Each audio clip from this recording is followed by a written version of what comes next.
Hey, what's going on, everybody? The Geek Beach is back, baby. Right on cue this time. Tuesdays at 9. That's where we are with these now. It's a good time. It's a great time. Fun, fresh, everything is going fantastically. Just great to be a part of the tribe. The tribe of what? I don't know. It's great. So fun to be here. Loving it. A lot of interesting stuff this week. We are 1 week away from Thor Love and Thunder. So we'll be talking about that next week. I just want to bring it up in case people are wondering, do you have opinions on the reviews coming out for the movie? Yes, I do have opinions. Why does every movie for Marvel need to be a comedy? That's all I want to say, but I get it. That sells apparently. Not to me it doesn't, but I just did a big video talking about the Thor trilogy. If you want to watch that video before you go see Love and Thunder, you'll see my opinions on the steady decline of the Thor character, where he went from being Shakespearean tragedy to a big dumb jockey joke. And I get it. Chris Hemsworth wants to play himself. Let him do it. Speaking of which, we have some news to talk about. Kind of want to bring it up. Furiosa started filming. The Mad Max Fury Road prequel has started filming. We saw some behind the scenes looks at Chris Hemsworth, who I believe is playing a character named after a penis of some kind. He's wearing a big old bushy beard and hair, and I'm just like, yes, man, I'm glad he's back in his era where he's willing to put prosthetics on and look silly. Furiosa is going to be dope. I love the way that's looking so far. And all of those jobs that it built for Australia. I know they were talking about it's the biggest production to ever be made in Australia. Thumbs up to you, man. That's really dope. I like that a lot. I think that's been really cool. So Furiosa's coming out, man. That's going to be sick. A couple other pieces of news I want to talk about. There's been some huge leaks. Some very big leaks for concept art coming out from Black Panther Wakanda Forever. If you saw the thumbnail for this on YouTube, you were probably aware that they are heavily implying that a certain character will be appearing under the guise of Atlantis, and the Atlantean world will be making its appearance in Black Panther Wakanda Forever. So we have official looks. Well, I say official. They're official concept arts from the production. Official looks at Shuri and Okoye. They look like they should. I think that's really cool. Atuma, which I don't know why. Seeing Atuma really surprised me, because I'm like, we're doing Atuma? We're going to do Atuma. That's a great just side character to throw in there and do something silly with. I really dig that. We have our first look at Namoretta, which you can guess is leading into a big character reveal. Very interesting. I know there's been some controversy. Should she be in the pale earthly skin? Thanks for the hat comments. Appreciate it. Or should she be blue? And I'm like, yeah, make her blue. They're going for blue. Her and Atuma are blue, which I think is kind of cool. I think that's very fun. I like that. That's going to be really cool to see. We also got a look.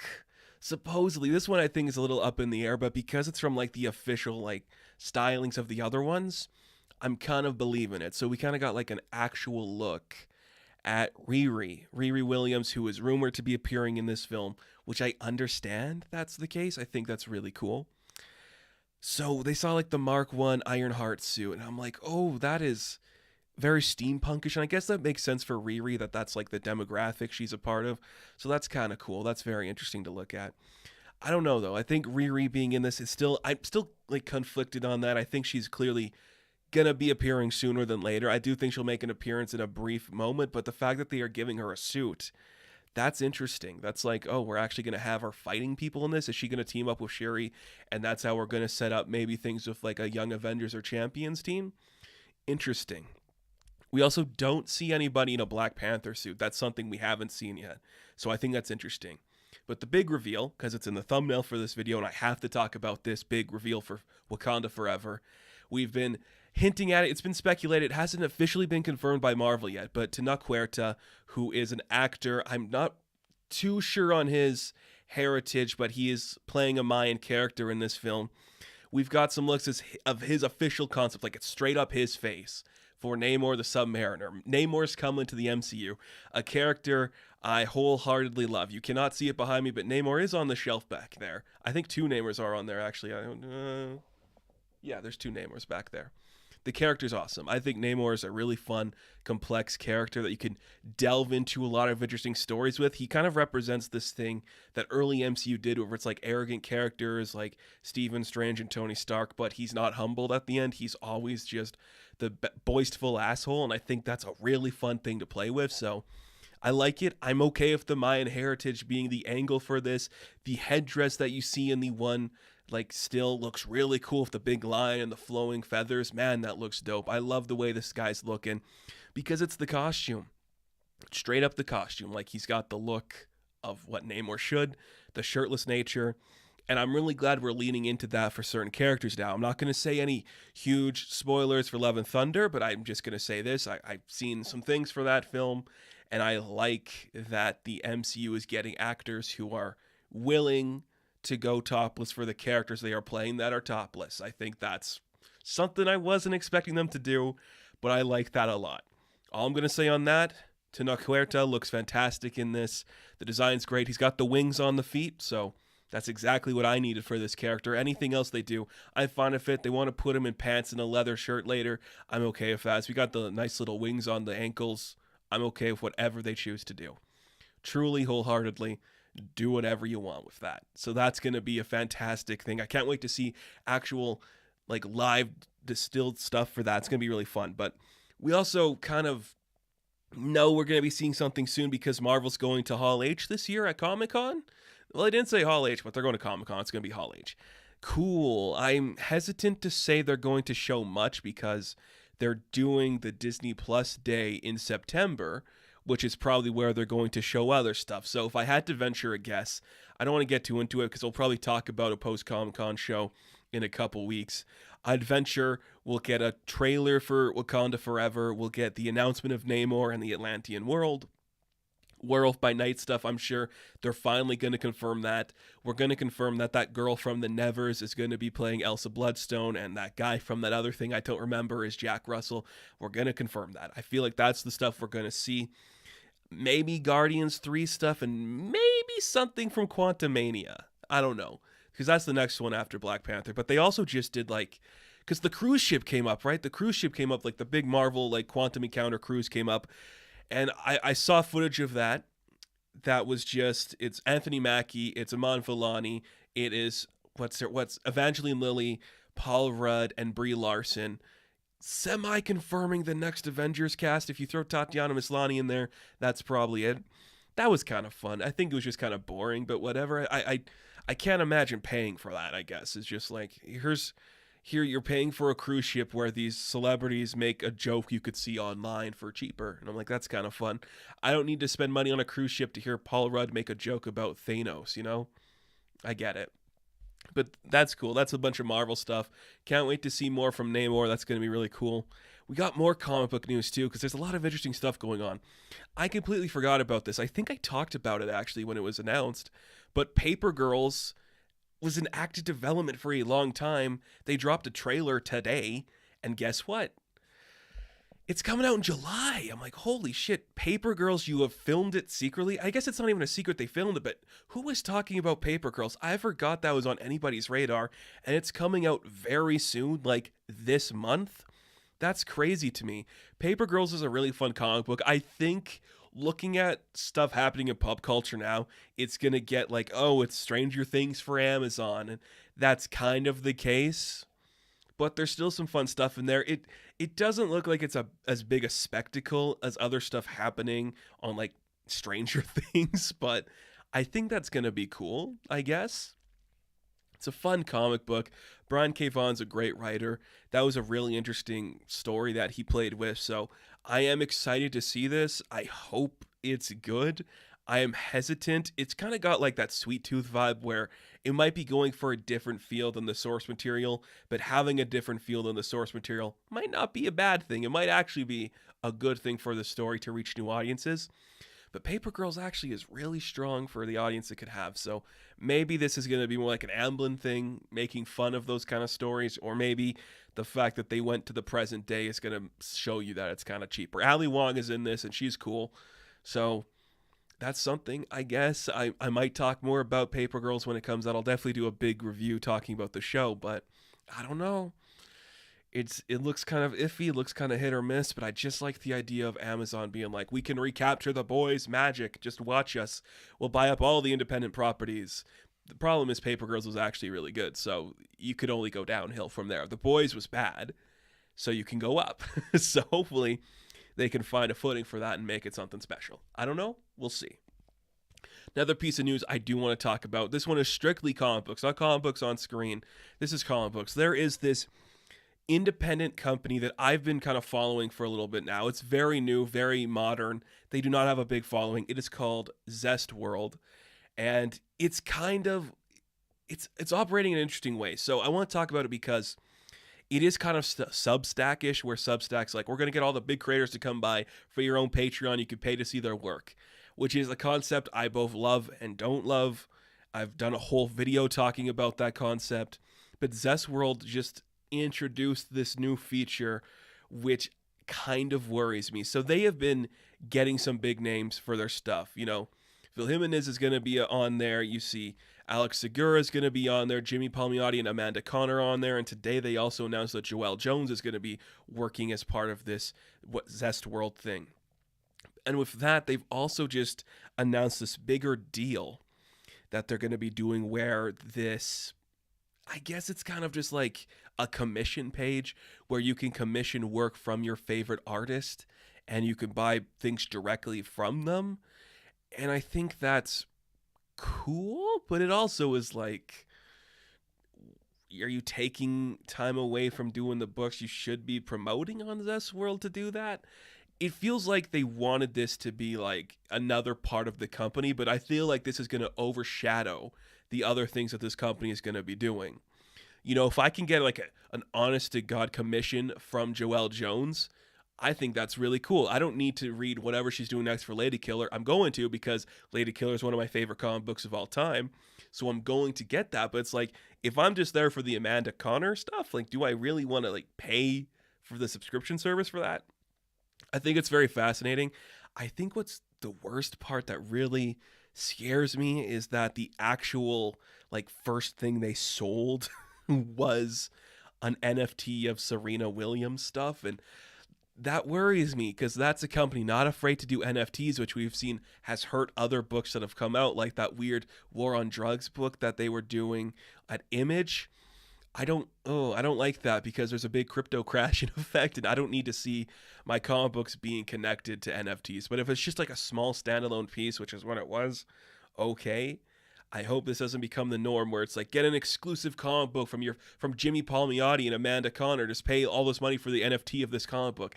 If that becomes the case for Zest World, I'm going to be very disappointed, because I'm genuinely impressed with what this company is deciding to do. If I am hesitant about it, it's because we've been burned before. I don't think Substack was as big of a deal as they wanted it to be, and I can't see it sustaining. And we'll get to that in a bit here, because there's a book from Substack I do want to talk about this week. But I hope Zest World is something special. I have a feeling it might not be, but it could be, and that's what I love too. If Lady Killer is coming to Zest World, that means they probably are giving these people way better offers than Substack, or it's just an alternative version of Substack, which could be interesting too. You could compare the two to like Patreon and OnlyFans. Maybe Zest World is more like OnlyFans, and we can do more interesting stuff there.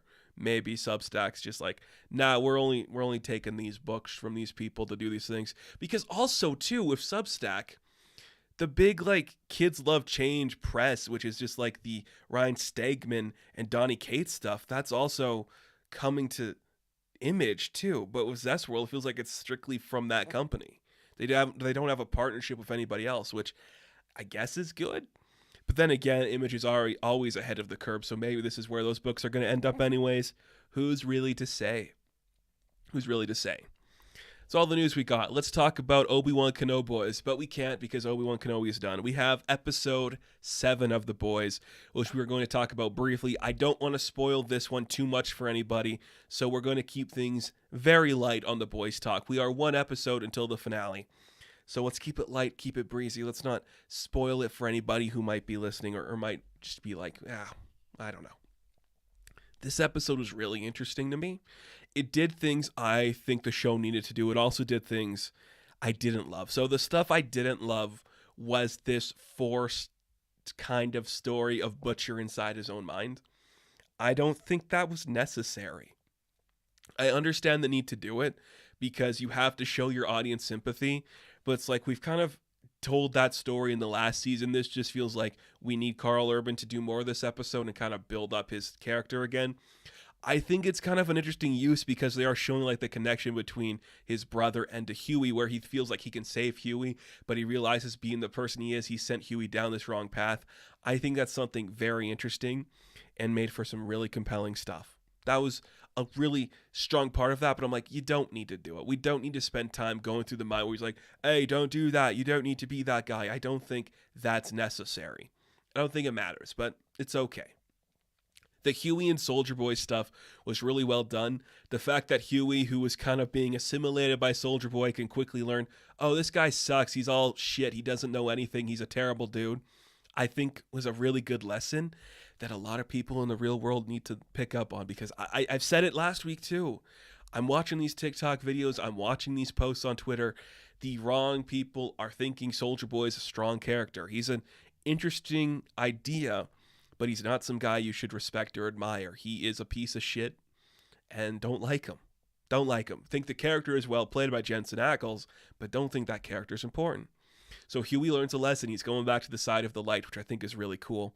And Black Noir actually gets some stuff to do this episode, which is kind of impressive. When we see his backstory, too, through the colorful world of song. He goes to like a Chuck E. Cheese, Freddy Fazbear place.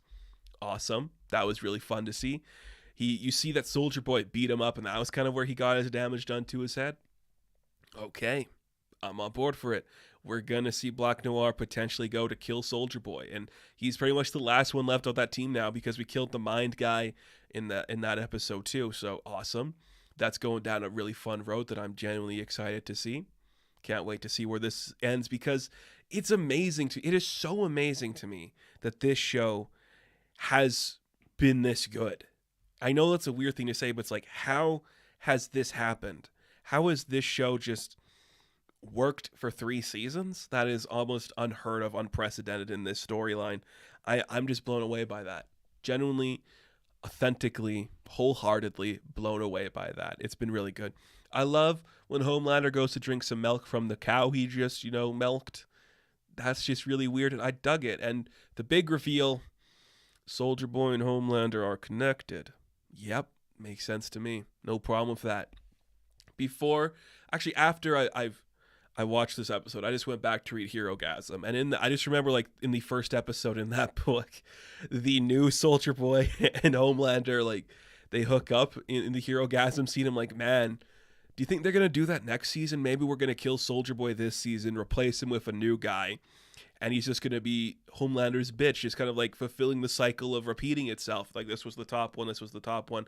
Now it's going to be like Soldier Boy was like this tough guy from like the 40s, like, look how perfect we are. And now his replacement's going to be a snowflake. I wonder if that's the direction they're going to go, because I could see that happening. Be very funny indeed. But that's all the talk we have for The Boys today. Again, finale's almost there. We're going to be talking about it. I will bring it up in the big Thor Love and Thunder video we'll be doing next week for the live stream, but I will talk about the finale there too. Stay tuned for that.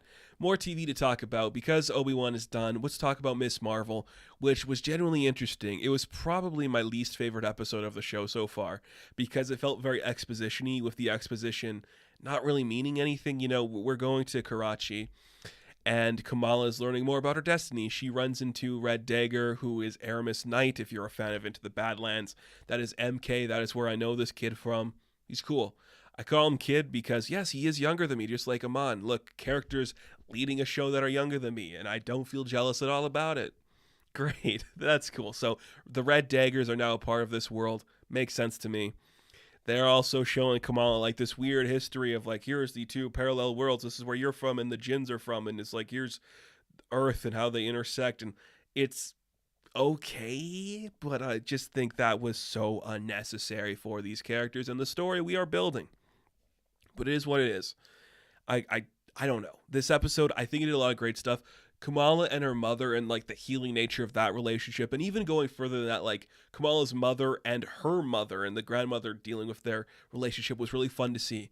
I kind of talked about this in my review. I think the stuff about this episode that worked was everything that wasn't the action. The action felt like, oh, it's an MCU property. We're 4 episodes in. There has been big sweeping epic. Let's have a chase scene down Karachi. I get it, but I really just like how like it's just this generation of women just dealing with like how you should be a mother to your daughter, and her grandmother's talking like you should understand where your mom's coming from and how she tried to help you, but also when she's talking to her daughter, it's like, I wanted to give you these stories about my history so you could experience them and learn from them and understand it. But her daughter's like, Mom, I just wanted to have you there. Like, I didn't need you to tell me the story of the partition and all that stuff. I just need to have you in my life. And you focus more on telling me these stories and experiences as opposed to being there. And I think that to me reminded me a lot of like Tim Burton's Big Fish for some reason. Just like these extravagant stories that could just be make-believe, but they're probably real, but just exaggerated in some essence. We also see that Kamala goes back in time to, is it called the partition? I think that's what it was, where a lot of people needed to leave because Britain took over. And the episode that comes out tomorrow is the follow-up to that. So I've talked about it last week. I still think like the stars and the colors that Kamala's grandmother saw when she was put back on the train is going to be Kamala using her powers to put her grandmother back on the train. That's just what I think that's what's going to happen. It could go another way where we see like, oh, maybe there's another superhero in this timeline. They have been mentioning Star a lot, which leads me to believe it could be the superhero Star who did premiere in a Kelly Thompson book and is also connected to the Captain Marvel lore. I think, did they cast her? I think they casted her for the show or for the Marvels or something. I know Star is going to be appearing soon, and I guess that makes sense because it is kind of like a contemporary for Kamala to play off of with somebody newer but older than her, so that could be something to explore. Maybe she's going to be a character that is in that timeline who is very similar to the powers of Kamala and is eventually going to become her own hero. Either way, Miss Marvel has been the best show on Disney Plus that Marvel has put out. It's because it's the only one that's, serialized, where each episode ends with the story we're talking about. It's really good. It's the strongest show they've done. I really, really like Miss Marvel, and it's just been fantastic television, and probably one of my favorite things to come out on Disney Plus this year, if not for another show that premiered last week that is now on episode 3 this week, another show I don't want to spoil too much for you, but I do want to talk about. Only Murders in the Building is back. It is a very fun show.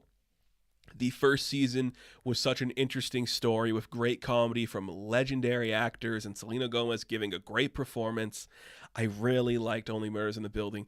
I love the way the show just like set up its different ages for characters. It's like not every character is playing a certain age or like the parent or a grandparent.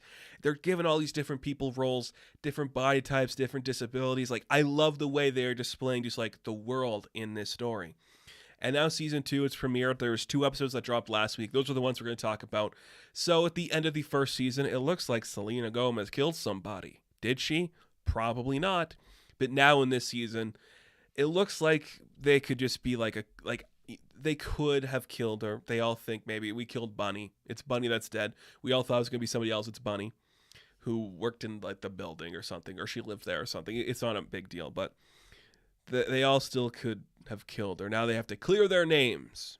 And they're doing a new podcast where it's like, we're clearing our names. Here's the evidence we know so we can solve the crime before the police think we actually killed Bunny.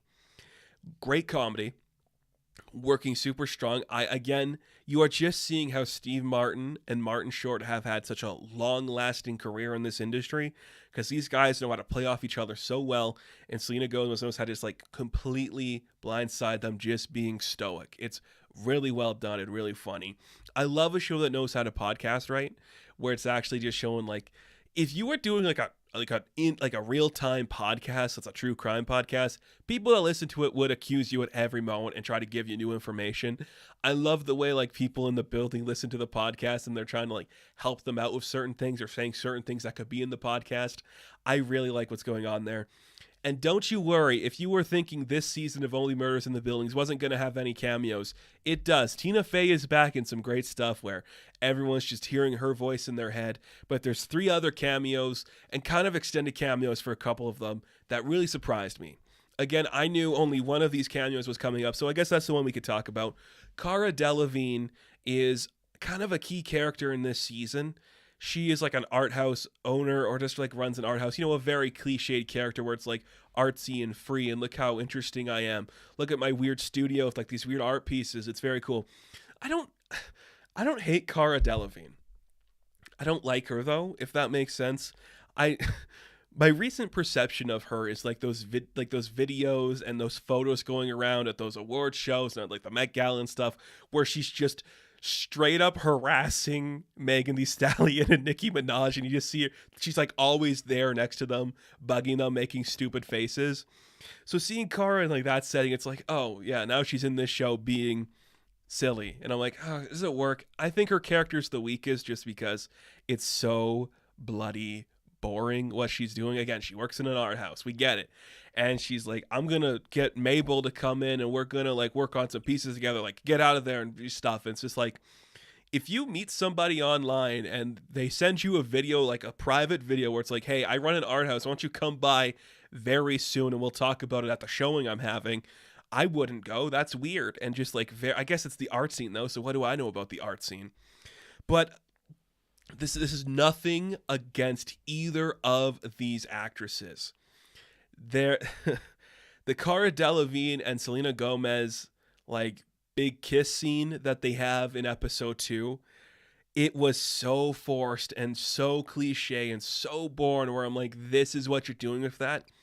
You can't just set it up that Mabel is finally finding like a stable friendship in her life where she's not going to destroy it through romance. No, we're just immediately going to jump to that plot line. And I guess that's the self-destructive nature of this character, but we could let her grow a bit because she was trying to grow this season, remember?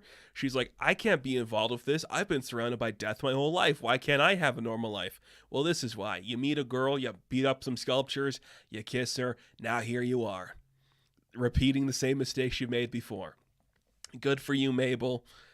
Do whatever you want. Actually, one of my favorite jokes this season so far has been the joke that you see Oliver make. It's like, let's do a classic Ollie Mabel. It's like, we're combining all our names to solve the heist. And Charles is like, where's the Charles in that? The Charles was silent.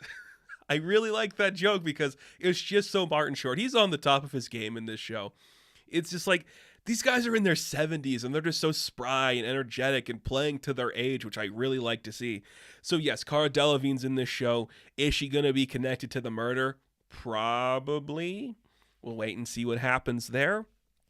Amy Schumer is in here. The girl that ruined the Oscars. She was not the problem with that show, but she wasn't the help either. Her storyline's so interesting to me. She essentially is replacing like the Sting character because Sting was in the last season. Well, Amy Schumer moves into the building. She wants to buy the rights to the podcast and turn it into a TV show. And she wants to play the character that makes out with Charles because she wants to kiss Charles. And I'm like, there's something funny about that leads it to a really interesting scene where she's like talking to Steve Martin and they're just like, there's a really weird flirtation that she's doing and he's not picking up on it all. And it's such a funny scene. I really, really like what that was. Is using Amy Schumer to her strengths where it's like, don't take her seriously. Understand who you're dealing with. Don't try to do more than you're capable of. I thought that was hilarious. But what really surprised me, because again, I didn't know any of these but Cara Delevingne, what really surprised me was Shirley MacLaine. Are you serious? Shirley MacLaine? I didn't know she was still alive. I thought she was dead, and I don't mean that in like a bad way. I'm like, whoa, where did you come from? And she is as vibrant as a woman her age could be, really pulling out all the stops to do something fun. I really dug that. I'm like, oh man, you still got some spryness in you too. You know what else I learned just the other day? I'm amazed I didn't know this. Shirley MacLaine is Warren Beatty's older sister. How did I not know that? But my goodness, she is just kind of the exposition to like the actual murder of this thing. Bunny had this prized painting that's worth millions, and it's like Charles's father is one of the artists in the painting because he used to be a man about town, and he would hook up with certain women, and one of them happened to be an artist that lived in the building across the street from the Arconia. And Shirley MacLaine delivers this in a really nice exposition scene. And I'm like, wow, she's only like a couple years older than these guys, but for some reason you just don't buy they're in the same age bracket. I'm like, this is really cool. She was so good. I was like, oh my goodness, Shirley MacLaine. It just gets you like, this girl's been working forever. My goodness, she's a talent, isn't she? She's so fun. A lot of great cameos. Again, all very strong character actors too. You know, you could do a lot of stuff with those people. But this season, it is off to a strong start. I am very impressed with everything it's done so far, and I cannot wait to see what's coming next from it. I think it's going to be really fun and really interesting. That is all the television we have, and I'm just like, oh man, we got so much more to talk about. I have to talk about this because it's so funny to me. I went to go see Minions: The Rise of Gru the other day. It is the long-awaited sequel of a billion-dollar movie, and I don't really want to talk about the movie so much. I want to talk about the experience around the movie. Because if you are not active on social medias, you might not see this huge cultural phenomenon going on, which is the hashtag #GentleMinions. This is where, I love this so much. This is where a group of young men around the ages of like 13 to 20 they're going in big groups with their best friends, like 8, 9, 10 of them, all dressed up in suits with ties and jackets, and they are going to see the Minions movie. They are celebrating this movie. They're just doing like the classic pose while they're watching it, like, yes, this is great, you know, like the stonk stuff. It is so funny to me. There's like, these videos are getting so viral online, and they're getting millions of views of just these kids just loving it. I say kids, they're teenagers, just these teenagers just like going out to see these movies, to the point where some theaters actually have to put postings out, no men between these ages to come see this in large groups, because they are cheering and shouting. They are bringing Minions costumes and bananas, and they're getting all this banana stuff involved. It is so funny. I love it for a few reasons. One, it kills the notion that animation is for children. If you're 13 to 17 like these kids are, that's the primary group going. 5 years ago, I think was around the time the last one came out, so you're a child when that comes out. Of course, you're going to want to see the sequel to a billion-dollar movie that came out when you were a kid. But it's like, animation is for all ages, and you're slowly starting to notice that now these teenage boys are willing to go back to the theater. And I'm like, yeah, they should be. They're not always just going to go see the latest Marvel movie, you know? Sometimes it's just like, a meme is enough to make you go out. And Rise of Gru ain't too bad either. Like, it's a pretty funny movie. It has some really interesting beats. I love how it's just like, no, we actually are set in the 70s. That's hilarious to me, because they don't say it. So if any kids in there wondering why they got like a dial-up rotary phone, that's why. It's in the 70s. They go see Jaws. I'm like, that's brilliant. I love it. So it's getting people to see like, oh, I guess teenagers want to see animated stuff. We don't have to market this directly to kids now. We can actually make more high-budgeted adult animation, which is what Lightyear was trying to be, but failed to do because nobody knew how to market that story. So now we can actually market things a perfect way. What I also love about this is that it just completely blindsides companies to what people want to see. Because it's like, this movie had like a $200 million opening, and who would have predicted that from Minions? And who would have predicted that the target audience was teenagers? You'd think it would just be, here's parents taking their kids something on the Memorial Weekend or whatever it is in the States. But it's like, no. They're here to, it's just kids being goofy, watching movies in their suits. It's brilliant. This is exactly the viral meme marketing that Sony wanted for hashtag It's Morbin Time when they re-released Morbius back into theaters. Do you remember that? Where like It's Morbin Time was trending in select places. So Sony was like, oh, no, I guess people do want to see Morbius. You know, some guy was streaming it on his Twitch all week. Let's just actually put it back into theaters. People want to see It's Morbin Time. And nobody went to see it, because that's the joke. Nobody actually sees Morbius. But it's the same type of like meme marketing that is happening for The Rise of Gru, but it's actually working. It's actually getting people to go with their best friends to go see The Rise of Gru. And that is just really cool to see. I really like that. So those are two things that just really intrigue me about the Rise of Gru. The other one that really intrigues me is something I kind of talked about when we talked about Top Gun Maverick. It's that I think for the first time, I think in decades, maybe since like 2012. I think for the first time since 2012, so a decade, definitely post-pandemic, and whatever. I think we're seeing this trend that comic book movies are not the sustaining force they used to be. And this is a topic I'm going to get into another day. I have a huge Geek Wave episode planning to talk about this, so I'm going to save it. I'm just going to say this. Top Gun Maverick is killing it. You're actually seeing other people who are killing it too, with like Jurassic World Dominion killing it. I'm just going to say this, man. I'm just going to say this. The Rise of Gru is definitely going to it's going to crack $1 billion. I think sooner than later. What's up, Art Chemist? It's going to crack $1 billion. Also, hear me out. I think it's going to do more than Thor. I think Thor is going to be the last Marvel movie that really makes a lot of money. I think Rise of Gru is going to do better than Thor. I do. And like you're just seeing it, like these movies are making billions of dollars and they're not connected to superhero stuff anymore. They're not connected to it. Top Gun Maverick's just a huge sequel, 30 years in the making, and it is making a lot of money. It is doing so well. Rise of Gru is doing so well. We're seeing this trend coming again where these superhero blockbusters are no longer the top spot at the box office. You know? Like, Doctor Strange should be number one. The fact that Top Gun is still claiming that spot in some places is so impressive. It's so insane to me. But I like it. It's really cool. So go see The Rise of Gru. Go out with your best friends. Go to the Gentle Minions hashtag and go support The Rise of Gru because it's fantastic. Make your local theater hate you and your friends for all getting in your nice suits and running out to scream banana as soon as the Illumination logo comes up and it turns into Illuma Minion.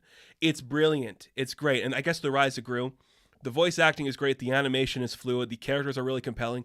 Alan Arkin is in it. And I'm like, oh, I forgot he was alive too. I thought Alan Arkin was dead. But no, he's only dead on Kaminsky Method. Was just gone. And the Chemars, what are you saying here? Man, Maverick was great and I'm a Top Gun fan. Who isn't? Like that movie, I think, inspired another generation of people to join the Navy. And good on it. Like it should do that. It should do that. Oh, it's fantastic. So I saw another movie this weekend, and this one I just want to bring up to kind of throw it out into the zeitgeist to let people know that Casablanca is celebrating its 80th anniversary this year. So 1942 was when Casablanca came out, and some theater showings, I know it's not everywhere in the world, but some theater showings are showing Casablanca. I see Banana Man, I gotcha. Oh man.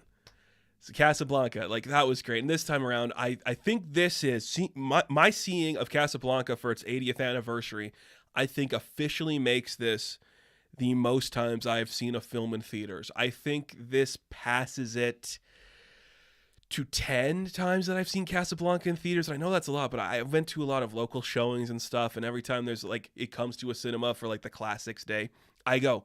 I think this tops it. I do think this tops it. I've seen Casablanca that much. I love Casablanca. So everyone, please go support it. Not that it needs your support because Casablanca has been out for 80 years. It's pretty much made all the money it's going to. But also, this showing, they started off with TCM, which they had Alicia Malone show up, and I love Alicia. She's so talented at this. I love the way she was just like talking about it. You know, it was really cool. And just having that at the beginning and at the end, it made for something really special. I did dig that. So we have a couple of comic books to talk about too. And before we get to the comic books, I do want to show you a couple of things that I bought. I didn't have any toys this week that I bought. I had a couple of comic books I bought. And the first one I bought was the complete collection of the Afterworld story for Wonder Woman. Yeah. I've done reviews for every single issue of this book. This collects I think it is 70 to 79 issues, 770 to 79. This book is great. This is like the big Wonder Woman push they did right after Death Metal, where she was kind of coming back and she wound up in Valhalla. How did she get to Valhalla? She's a Greek person. Why is she in Norse mythology? It's a great book. This collection is really fantastic, and I encourage a lot of people to read it. I really like what the current Wonder Woman team is doing. Didn't really love Trial of the Amazons, but it's still pretty cool. I also bought this. This is the Adam Hughes, Betty and Veronica book, and there's a reason I have this. There's a reason I have this book. It's because I want to do a huge video talking about this era of Archie, because this kind of like reinvigorated it for so many people. And this is true. This is 109% true. We do not get Riverdale without the relaunch of this brand, without these books being made again. So there's the Jughead one, there's the Reggie one, there's of course the Archie one, the Riverdale one, the Afterlife with Archie stuff. I want to talk about all of them.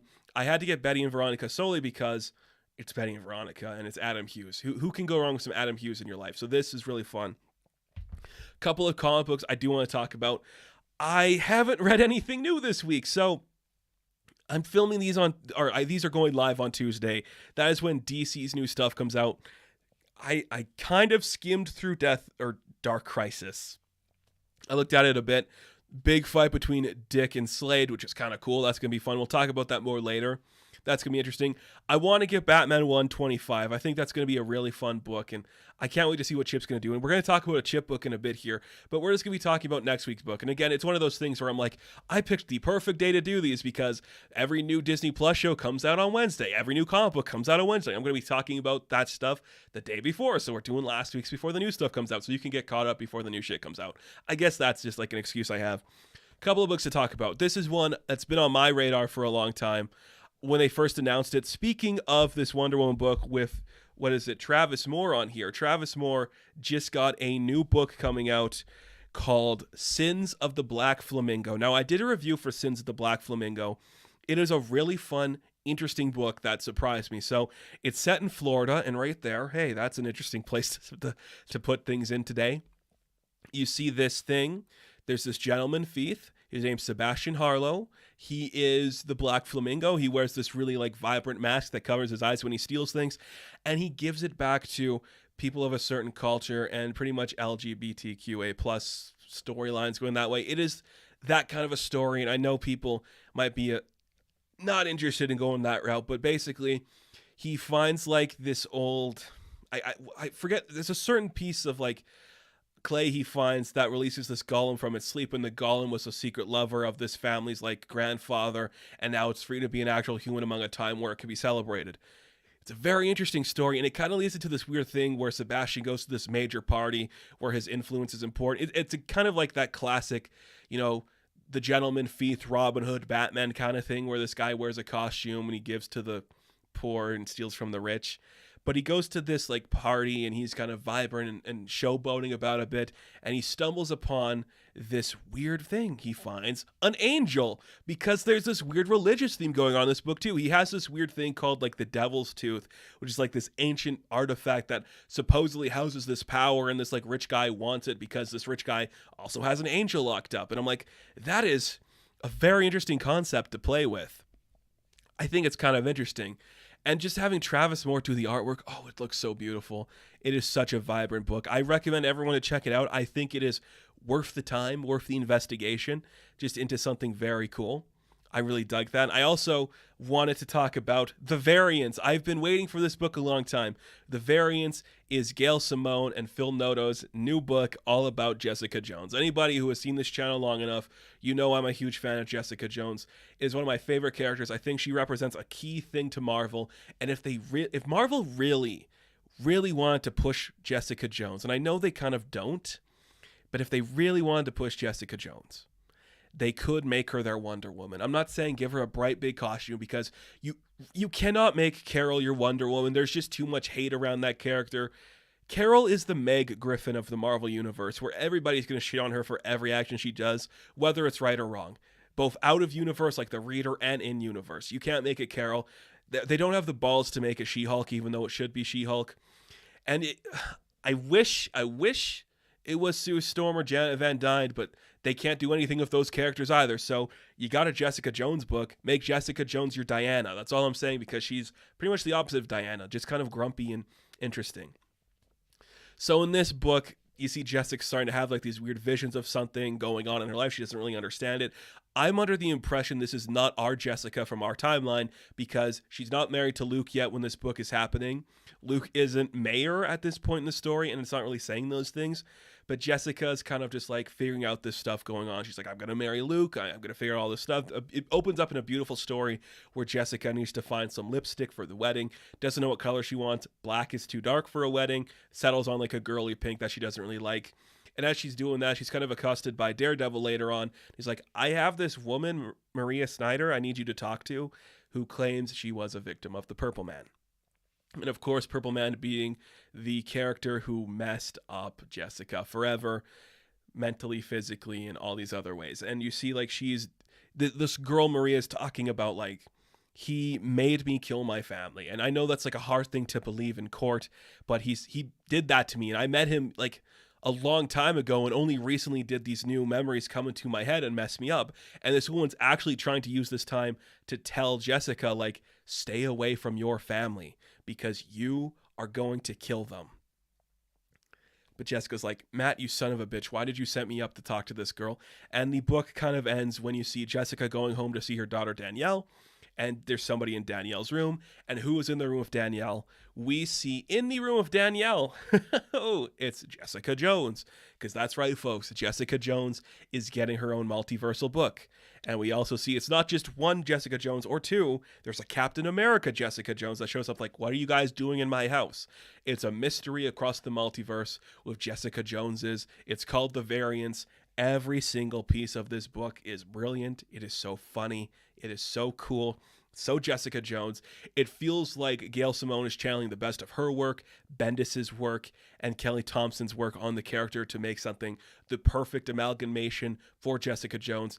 I really dig it. I think this is going to be a great miniseries. I hope people check it out. It's really good Jessica Jones stuff.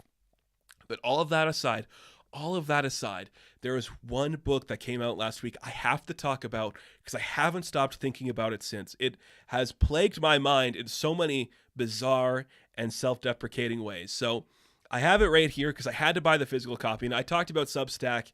We've talked about people that work there like Donnie Cates and James Tynan.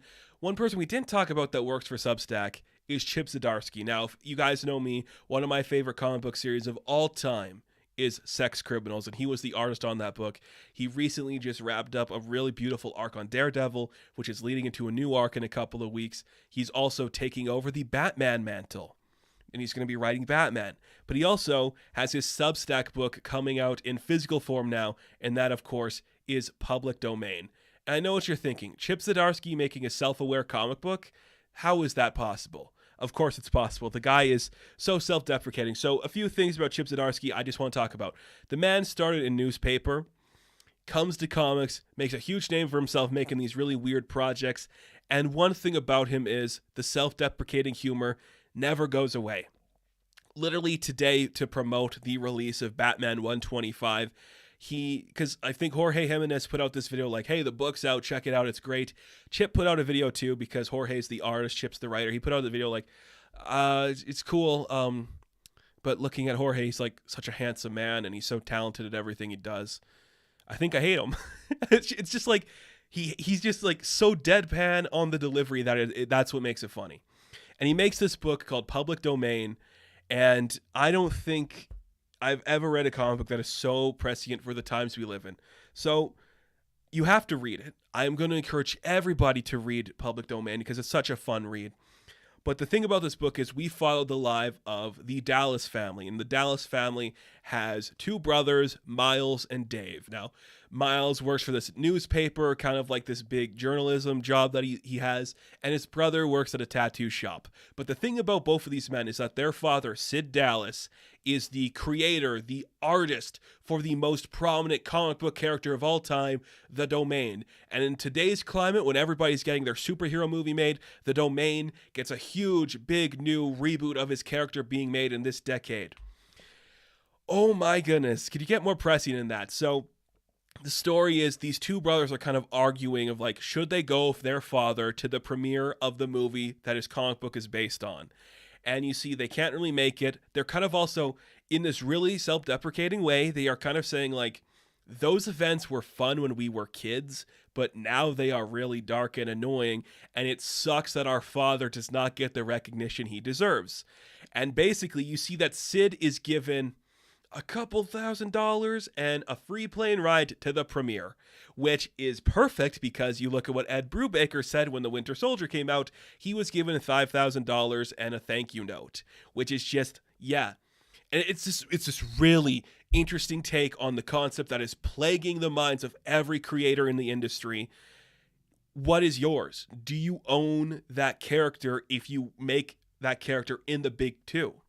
You know, in this one, the domain is owned by a company called Singular, and it's like, does Sid own Singular? And the writer of that book is called Jerry, and Jerry is very bitter out of everything. He doesn't want to go to the premiere. His assistant's like, well, they want to take pictures of with like you and Sid, and you guys can have a good time there. But he's like, I don't want to see Sid. I don't want to see Singular. They screwed us over, but I guess I have to go because if it's a free ride, screw it, man. I'll do it. Jerry hates it. Jerry hates what they have done to his character into this world. He does not like it at all. But Sid, and I think a very Chip Zdarsky in a lot of ways with some of these guys, like these classic guys too, you know, Jim Starlin, I think in particular, because he does appear in like Endgame and stuff, where it's just like, I'll go. I'll go. I think that's kind of fun. I'll check it out and just enjoy it. So Sid goes. Him and Jerry kind of like don't talk to each other, but Sid's assistant is like really, Jerry's assistant is like really into Sid. He's like, I am a huge fan of comic books. I love the old stuff because it's like, you can't like destroy it, you know? You can't like really like mess up a paper comic book, but you go to the big screen, it becomes something different. But Sid's like, hey, they're fun movies. And I really like that because, again, it's just two opposing ideas being presented. Sid is like, I like these big movies. Like, the domain is my guy. I drew him. I put my sons in an issue of that book. I drew him. But Jerry's like, I made this. Give me more for it. And I think that is such a good story. There's a scene earlier on in the book, too, where you see that Miles, because he's a journalist and people know that his father created the character that is appearing in these big movies. And there's like, can you like interview like the star of Domain? And this is probably one of my favorite scenes of the book. There's so much about this book I love, but this is one of my favorite scenes where Miles goes to interview the actor that is playing the Domain. And he's just like, so what drew you to the character? And he's like, well, you know, it's just like all this great work and all these great stories and everything presented before. It's like modern mythology. They say that so much in this book, modern mythology. And he's like, cool. So what particular things do you like from the book? It's like, oh, you know, just all this and that and whatever. It's just like, you know, these movies, they're just dumb fun. Like, they're just dumb stories. These movies present us with modern mythology. And Miles protecting his father's like, you mean the comics, right? The comics are the modern mythology. It's like, dude, who cares? It's just stuff. Like, none of it matters. It's like, I'm just playing a dumb character on a screen. Like, why are you harassing me about the comics? Who gives a shit about the comics? Why would I read the comics? And Miles is like, dude, my father made those books. He literally put his blood, sweat, and tears into those books. And all you can say is like, they're dumb blockbuster movies. You're not even acknowledging the work my father put into making you who you are today. And he just socks him in the face. And at the premiere, you see the actor has a black eye.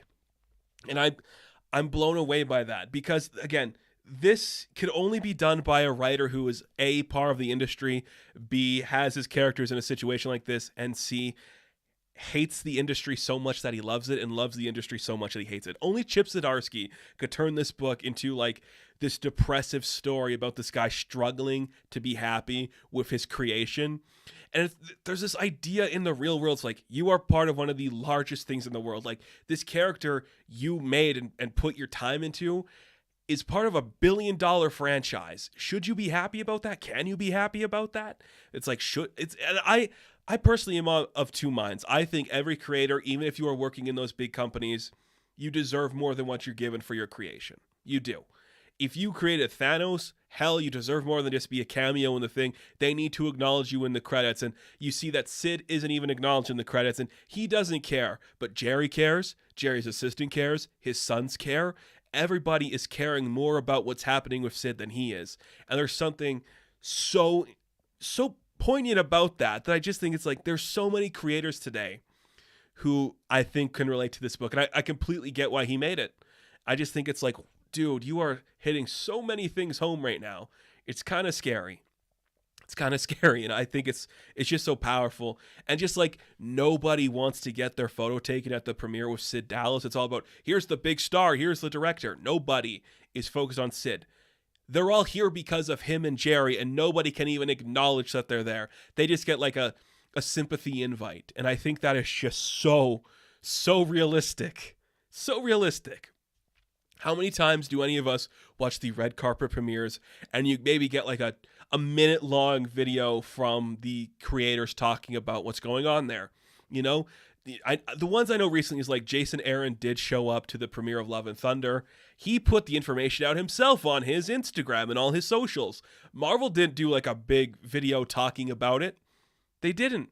They're like, here's Chris Hemsworth, here's Taika Waititi, here's Christian Bale. But Jason Aaron, who pretty much made Jane Foster what she is today, and Gore the God Butcher, are they promoting him in there?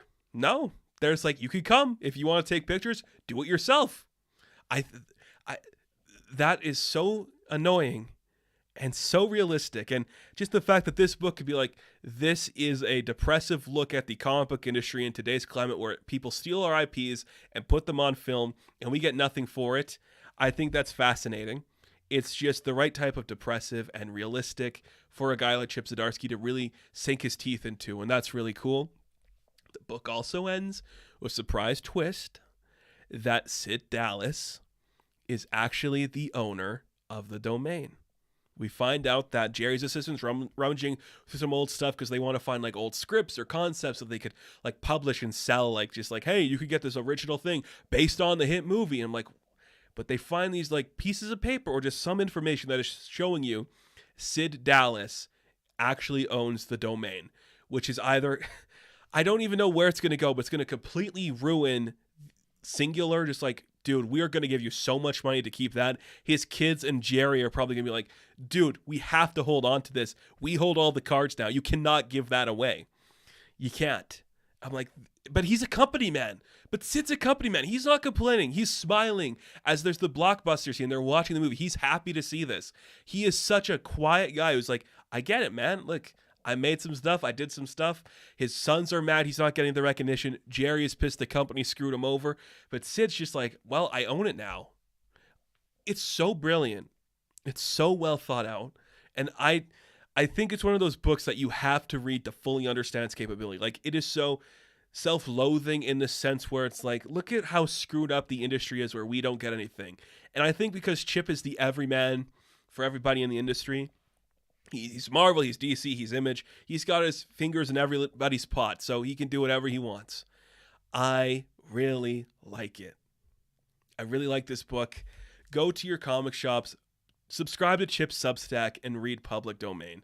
It is insane. It is really good. His artwork has never been better. He writes and draws, and I think he colors it and letters it too. Chip is a powerhouse, and I've never been jealous of like that many creators just for being so on top of everything. But the fact that Chip can make this, do Daredevil and Batman, you are insane, and I have nothing but respect for you. And the fact that he's freaking hilarious. Like, the man can cover every base, and he's doing it great. Like, every book he puts out is a home run. I'm blown away by this book. And Public Domain is probably one of my favorite single issues I've read of a comic book in a long time, so I highly encourage everybody to check it out. It is well worth it. It is well worth it. So that's pretty much all we got for this week. Next week, like I said, it's going to be Thor Love and Thunder heavy. If you want to have a live discussion with me about the events of that film, that's what we're going to be doing next Tuesday. We'll also be talking The Boys finale. We'll also maybe be talking some other stuff. I'm trying to think of anything major premieres in that time. I don't know if it does, but no more news breaks. We'll talk about the news. But until then, guys, this has been a great episode. I think it's the longest episode we've done, and I'm very proud of it for that. So I appreciate you. I thank you. I commend you. You have been great for me. As always, be sure to like and subscribe to the channel. You can check me out on Instagram, TikTok, and Twitter, and I will catch you guys in the next live stream. Have fun. Stay safe. Good luck. Please buy this book.